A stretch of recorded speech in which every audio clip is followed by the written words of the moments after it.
Mardi 7 janvier 2025, le Ghana a ouvert une nouvelle page de son histoire politique avec l'investiture de John Dramani Mahama, réélu président. Plusieurs chefs d'État et leaders africains ont assisté à la cérémonie, signe de la vitalité de la démocratie du pays de Kwame Nkrumah. Dans leur rang, il y avait le président togolais, Faure Gnassingbé. Bouclant cette année 20 ans à la tête du Togo, le doyen des chefs d'État de la sous-région ouest africaine qui a succédé à son père en 2005 ne montre aucun signe de libération du pouvoir. John Mahama, déjà président de 2012 à 2017, a remporté les élections de décembre 2024 avec 56,6% des voix, mettant fin à 2 mandats consécutifs du New Patriotic Party, NPP, de Nana Akufo-Addo. Lors d'une cérémonie d'investiture grandiose sur la place de l'Indépendance à Accra, le nouveau président a affirmé que ce retour au pouvoir sous la bannière du National Democratic Congress, NDC, symbolise un nouveau départ pour le pays. La cérémonie a attiré des leaders de toute l'Afrique, notamment Bola Tinubu du Nigeria, Félix Tshisekedi de la RDC, Paul Kagame du Rwanda, le Burkinabé Ibrahim Traoré. Ce soutien international témoigne de l'importance du Ghana comme modèle de démocratie stable, alternant pacifiquement entre le NPP et le NDC depuis 1992. Tout le contraire de son voisin de l'Est, le Togo, à la tête duquel se trouve Faure Gnassingbé depuis 2005, après les 38 ans de son feu père, le général Eyadema.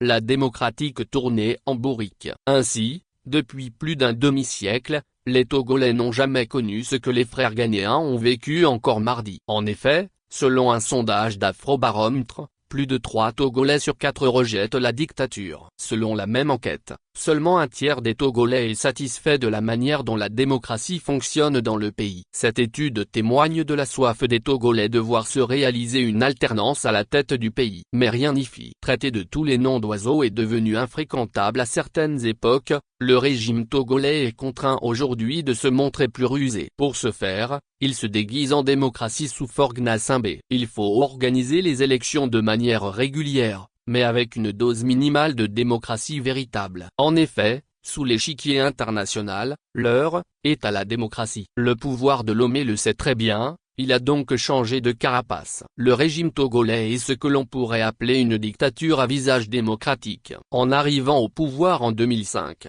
Faure Gnassingbé a mis en sourdine ses ambitions. Aujourd'hui, il se dévoile. Tout doucement, l'on se dirige vers l'installation d'un pouvoir à vie. En route pour un pouvoir à vie. En mars 2024, les Togolais et les opposants, Codebout, ont découvert qu'ils vivaient désormais dans un nouvel État, régi par une nouvelle constitution adoptée nuitamment par des députés dont le mandat a expiré. En février prochain, un Sénat sera mis en place et dans les mois qui suivent la réforme constitutionnelle votée en 2024 entrera en vigueur. Le Togo deviendra alors une véritable démocratie parlementaire comme c'est le cas dans plusieurs grands pays, notamment l'Inde, l'île Maurice, le Royaume-Uni ou l'Allemagne, par exemple, a déclaré, le 31 décembre 2024, Faure Gnassingbé qui explique que cette réforme dénoncée par l'opposition contribuera efficacement à la préparation de l'avenir du pays.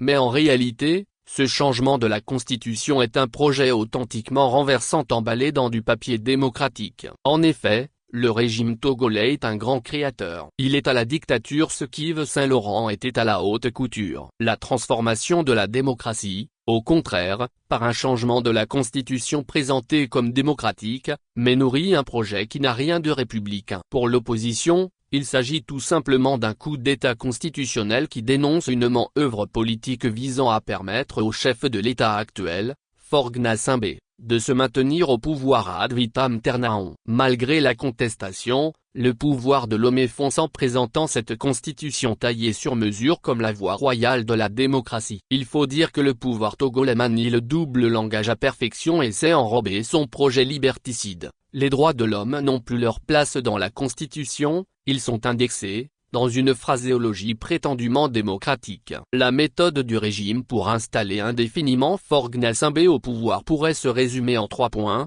jouer sur les contradictions de l'opposition, soigner sa réputation démocratique injectée, dont les institutions, des militants qui les bloquent et empêchent toute alternance. De fait, après la réforme opérée en 2019, La nouvelle constitution parachève le verrouillage, en installant un mode de scrutin très favorable aux partis au pouvoir. De toute façon, depuis bien longtemps, les élections au Togo sont devenues plus une formalité qu'autre chose. Les élections au Togo ne permettent pas aux citoyens de changer de dirigeant, avait d'ailleurs souligné, à suffisance, le dernier rapport du département d'État des États-Unis sur les droits de l'homme au Togo. Pendant que Faure Gnassingbé apprécie la vitalité de la démocratie ghanéenne, au Togo l'autoritarisme gagne du terrain en consacrant la violence politique, en réduisant l'espace civique et en muselant la presse critique. Une contradiction qui n'a rien d'étonnant venant d'un régime qui s'est bâti sur une forme hybride.